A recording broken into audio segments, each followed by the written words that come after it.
The night it happened, the air inside the car was too still, too heavy.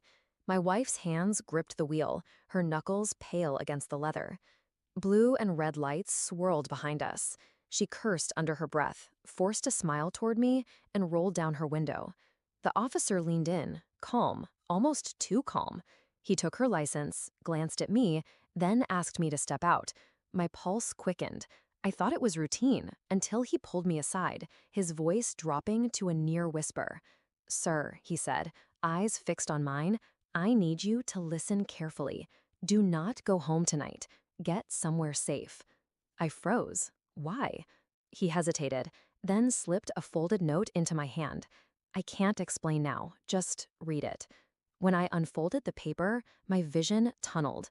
Words scrawled in hurried ink. "Your wife isn't who you think she is. She's dangerous." We met 10 years ago at a charity gala. She was all grace and laughter, pulling me into her orbit with ease. I thought I'd won the universe when she said yes to marrying me. She was smart, charming, quick with affection.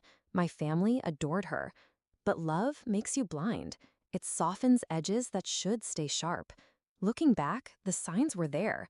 Her unexplained trips, late-night calls she silenced quickly, the way she always kept her purse zipped tight like a vault. At first, I ignored it. Trust is easy when you want to believe. But the note from that officer cracked everything open. That night, I didn't go home. I checked into a cheap motel, sitting in the dark with that note burning in my palm. The next morning, I drove to the precinct, asking questions. The officer had left no name, but after enough persistence, one detective leveled with me. They'd been watching her, not for speeding, for laundering money, fraud, even suspicion of orchestrating accidents for insurance payouts. And here I was, her perfect, clueless husband. Shock should have broken me, but it didn't. It sharpened me. I stopped thinking like a husband and started thinking like a strategist. She'd built a facade of the perfect marriage, the doting wife, the dream life, and she'd used me as her alibi, her shield. I wasn't going to confront her in rage. Rage makes mistakes. I was going to dismantle her, quietly, piece by piece. First, I copied her financial records. Quiet nights while she slept, her phone pressed to her chest, I mirrored her data to a hidden drive. Offshore accounts, wire transfers, names I didn't recognize. Second, I called in favors.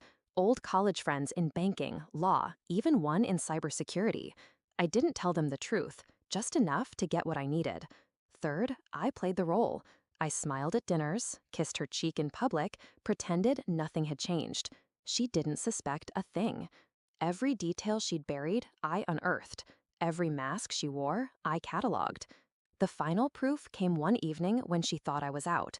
Her voice drifted through the house, low and urgent, speaking into the phone. "He doesn't suspect. By the time it hits, he'll be ruined." That was the moment the last thread of love snapped inside me. She wasn't just lying. She was planning to destroy me. When the moment was right, I handed everything, documents, recordings, transaction logs, to the same detective who had warned me. But I didn't stop there. I made sure the board of the charity she worked with received anonymous packets, the very place where we met, their golden girl exposed. I had her name scrubbed from the joint accounts, froze cards, rerouted assets. Legally, quietly, everything was now in my control. She woke up one morning and the world she'd constructed began to collapse. It happened in our kitchen. She was barefoot, hair unkempt, staring at a frozen bank screen on her laptop. Her voice cracked. "What did you do?" I met her eyes, calm. "What you taught me." I lied. I waited. I took everything before you could. Her face went pale, rage twisting her features. For once, the mask was gone. Then came the knock on the door. 2 detectives, cuffs waiting. She looked at me as they led her away, betrayal in her eyes like I had wronged her. That was almost laughable. I watched the taillights fade as the cruiser took her. My heart didn't ache. It steadied. People ask me sometimes why I didn't leave sooner, why I didn't just walk away. They don't understand. Walking away leaves the liar whole. Exposed lies are the only justice. I wasn't just saving myself. I was reclaiming the years she stole. The officer was right that night. It was horrifying, but not the way I thought. It wasn't what he'd found on her license. It was realizing the woman I loved had never existed. And when the mask fell, I didn't mourn her, I buried her.